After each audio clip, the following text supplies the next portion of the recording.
Hello and welcome to the screencast on Web Development 101. Now, it takes a lot of work to build a web application.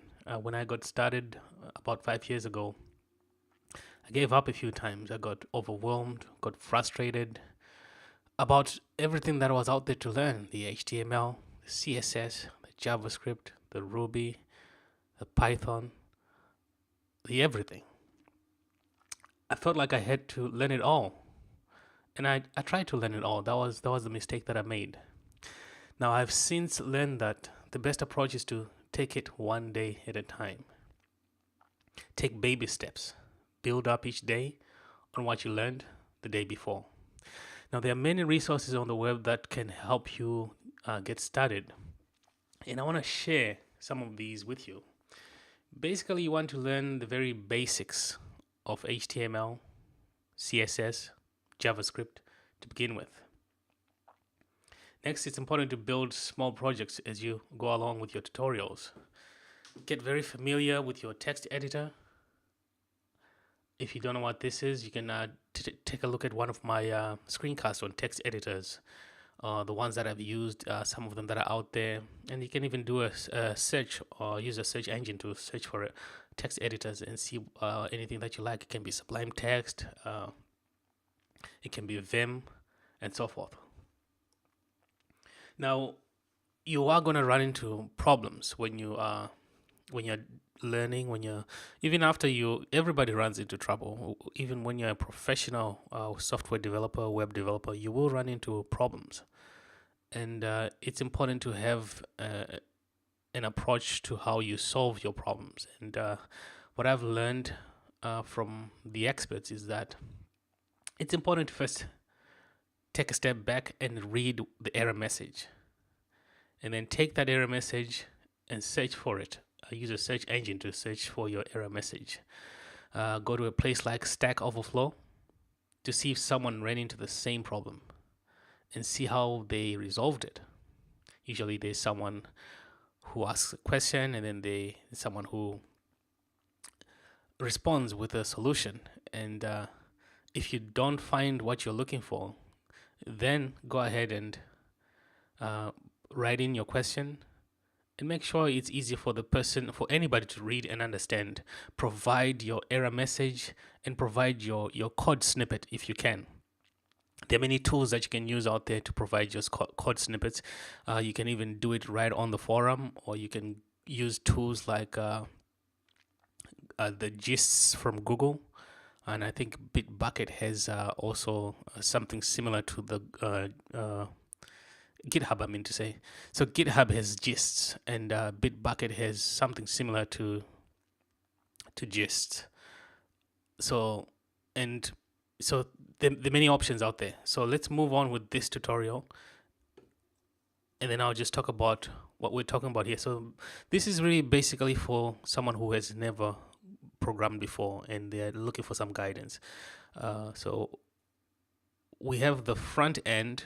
Web development can be broken up into two sections. There's the front end, which is the area that we interact with when you're using your email, when you're reading the news online, when you're shopping. That's the front end. It deals with the design plus front end development. Now, what is front end development? Front end development includes hypertext markup language, which is the language of the web. It provides structure to your web pages. CSS, cascading style sheets, which provides style to your web applications, to your websites. And JavaScript. And JavaScript, what it does is it deals with the animation. It helps give your website behavior, responses, and animations, games, and so forth. So the next section is the backend, which includes the application, the database, and the server. Now, an example of an application would be email or an online store like Amazon. The database stores your data. So if you log into any system that you might use, maybe your email, it's going to store your name, email address, and anything else that it collects from you. The server is a computer that provides the service to another computer. And in the backend, there are many different languages. The ones I'm familiar with are JavaScript and Ruby. I've played around a bit with Python. So JavaScript, Ruby, and Python, those are in the backend. Now, do you see something that came twice? Right, the JavaScript. So JavaScript is in the front end and the back end. That's the beauty of JavaScript.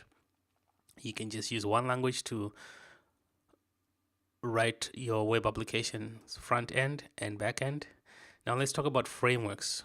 These are software that provide support for web applications. They provide a standard way for developing and deploying web applications.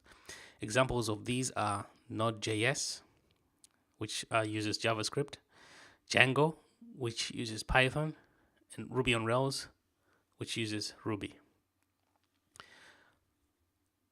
We're about to wrap it up here, and you're probably wondering, where do you start? HTML, CSS, and JavaScript. So I would start with HTML, move on to CSS, and you are going to find out that you probably can do both HTML and CSS at the same time. But get the basics of all these three. And then here are some resources, places that I have found very helpful.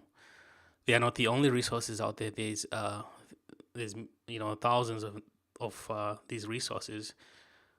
But this is where I started: Code Academy, the Learning App Society, and Mozilla Development Network. Before we close down, if you have any questions and feedback, please feel free to send me an email. Go to feedback@zambezi.app. Again, it's feedback@zambezi.app. And then finally, here are those websites that I was talking about. We talked about Code Academy. If you go onto their catalog, click on when you log in. They have free classes here. Just go to the catalog, click on HTML, CSS.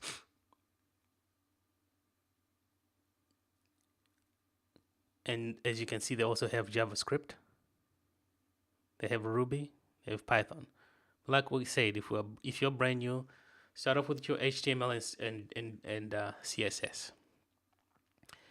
Another great place to go is the Mozilla Developer Network.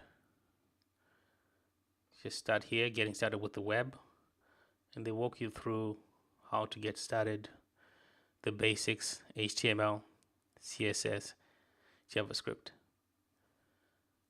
Now, you don't have to do all of this, but you will learn that the more of these courses you start and finish, the better position you are in to build your web applications, and you know where to go to turn to when you need help.